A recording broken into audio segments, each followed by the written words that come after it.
دیا۔ اللہ فرماتے ہیں اگر اس قرآن کو پہاڑوں پر نازل کر دیتے تو پہاڑوں کے اندر بھی دو چیزیں پیدا ہو جاتی، خاشعہ کی مطلب خشوع پیدا ہو جاتا، پہاڑ بھی جھک جاتا،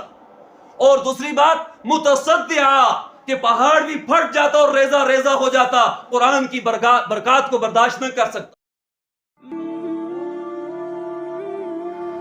مفتی سجاد احمد قاسمی کے بیانات کے لیے مفتی صاحب کے official channel the beauty of Islam کو سبسکرائب کریں۔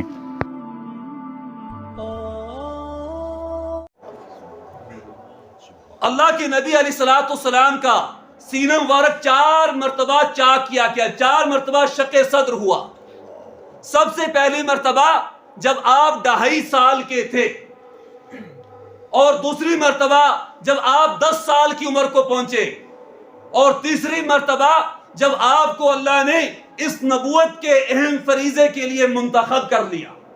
اور چوتھی مرتبہ جب آپ کو سفر معراج کے لیے روانہ ہونا تھا۔ سب سے پہلے 2.5 سال کی عمر میں کیوں ہوا؟ حضرات علماء کرام فرماتے ہیں کہ 2.5 سال کی عمر میں جو آپ کا شق صدر ہوا، آپ کے سینہ اطہر کو چاک کیا گیا، آپ کا قلب اطہر نکالا گیا، اس وجہ سے کہ پیغمبر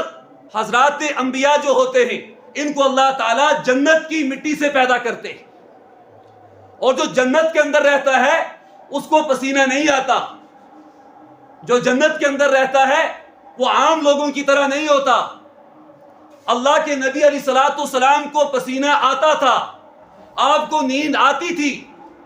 کس وجہ سے کہ آپ دنیا کے اندر تشریف فرما تھے، اور دنیا کے اعتبار کی یہ کیفیت آپ پر چھائی تھی۔ اس وقت آپ کے سینہ اطہر کو چاک کیا گیا، آپ 2.5 سال کے تھے، تاکہ آپ عام بچوں کی طرح بچے نہیں تھے، آپ کا رتبہ اور مقام کچھ اور تھا۔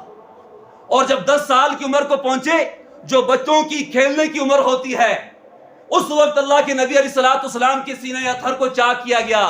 تاکہ آپ کے سینہ اطہر کی وہ کیفیت بن جائے جو عام بچوں کی ہو، اس سے الگ اور جدا ہونی چاہیے، کہ آپ عام بچوں کی طرح بچے نہیں ہو، آپ ایک عظیم بچے ہو۔ اور جب اللہ نے آپ کو نبوت کے اس اہم مقام کے لیے منتخب کیا، اور آپ پر قرآن پاک کو نازل ہونا تھا،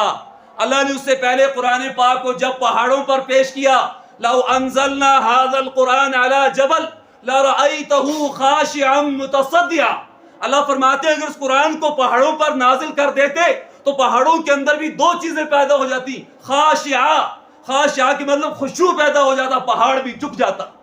اور دوسری بات متصدعا کہ پہاڑ بھی پھٹ جاتا اور ریزہ ریزہ ہو جاتا، قرآن کی برکات کو برداشت نہ کر سکتا۔ اب اس قرآن کے انوار اور برکات کو برداشت کرنا تھا محمد عربی صلی اللہ علیہ وسلم کے قلب مبارک کو، اس لیے آپ کے سینہ مبارک کو چاک کیا گیا تھا۔ اور چوتھی مرتبہ جب آپ کو سفر معراج شروع کرنا تھا، اور ظاہر سی بات ہے انسان جتنی اونچائی پر جاتا ہے اتنا ہی آکسیجن کم ہو جاتا ہے۔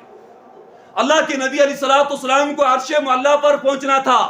آپ کا سفر عام سفر کی طرح نہیں تھا، اس وقت آپ کے سینہ اطہر کو چاک کیا گیا، اور وہ سونے کا تشت جو جنت سے لے کر جبرائیل آئے تھے اس میں رکھ کر آب زمزم کے پانی سے آپ کے قلب اطہر کو دھویا گیا، پھر آپ کے قلب کے اندر، آپ کے سینے مبارک کے اندر اس دل کو رکھ کر دوبارہ اسی طرح ہو گیا جس طرح پہلی مرتبہ